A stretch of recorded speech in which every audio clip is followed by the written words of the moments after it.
wasiirka wasaaradda caafimaadka Somaliland Salebaan Ciise Axmed Xagla Toosiye wasiiru dawlaha wasaaradda maaliyadda Somaliland barasabka gobolka Togdheer duqa degmada Burco xildhibaan Rashiid Faarax oo ka tirsan xildhibaanada golaha deegaanka degmada Burco ayaa maanta si wada jir ah u dhagax dhigay xarun caafimaad oo loogu talagalay hooyada iyo dhalaanka taasoo lagu fulinayo tuulada Cali Ciise oo ka tirsan degmada Duruqsi hoos timaado gobolkani Togdheer waxaana goobtan la dhagax dhigay hadalka iska daba qaatay wasiirka caafimaadka Somaliland Salebaan Ciise Axmed Xagla Toosiye iyo xildhibaan Rashiid Faarax oo kamid ah xildhibaanada golaha deegaanka degmada Burco waxaanay ku dheeraadeen ahmiyadda ay xaruntani hooyada iyo dhalaanka ay u leedahay tuulada Cali Ciise ka tirsan degmada Duruqsi ee gobolkani Togdheer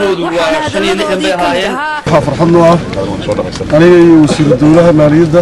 barasabka gobolka duqa magaalada Burco ayaanu si wada jir u dhagax dhignay xaruntii caafimaadka ee magaalada Cali Ciise waxaan ilaahay ka baryayaa inuu inoo fududeeyo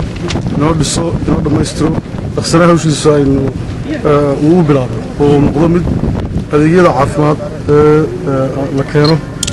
dadku ka faa'iideystaan intaasi kadib waxa ay kulamo la qaateen isla mar ahaantaana ay kormeer ku soo mareen degmada Duruqsi iyo tuulada Cali Ciise ka tirsan gobolkani Togdheer iyagoo halkaas uga ballan qaaday dadweynaha ku dhaqan tuulada iyo degmadaasi mashaariic kala duwan inay wax qabadkiinu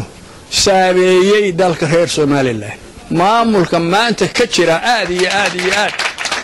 ayay bari iyo galbeed meel uu joogaba uu gaaray waqtigoodii qaaliga ahaa uu soo haniyeeyay inay ka qayb qaataan xafladda halkan maanta ka dhacaysa ee Cali Ciise taasoo ku wajahan MCH laga furo anigu waxaan doonayaa inaan hadalka badin laba kalmood aad waxaan halkan uga mahadnaqayaa dadweynaha sharafta leh ee soo jeeda oo u heelan wax qabadka maanta degmada Duruqsi iyo iskuulka Cali Ciise waxa ilaahay loogu mahadnaqaa waxaan leeyahay ilaahay idinka aqbalo socodka iyo karaamada noogu timid marun ba ka waramaan jaamacadii waxa ay u baahan yihiin dhakhtaradu waxa ay u baahan yihiin taasoo wasiirku asaga laftiisa waxba muuqanay maanta askar kala oo booliska ayaa nala socday oo gudoomiyaha gobolku keenay Duruqsi baa ugu soo xoojiyay mudana wasiir caafimaadkina waa taa maanta la idin dhagax dhigayo horumarku wuxuu ku yimaadaa waxa la yiraahdo alcaafiya tajqalil qalil hawlaha iyo muxuu horumarku tallaabo dhagax bala saara dumintuna daqaayiq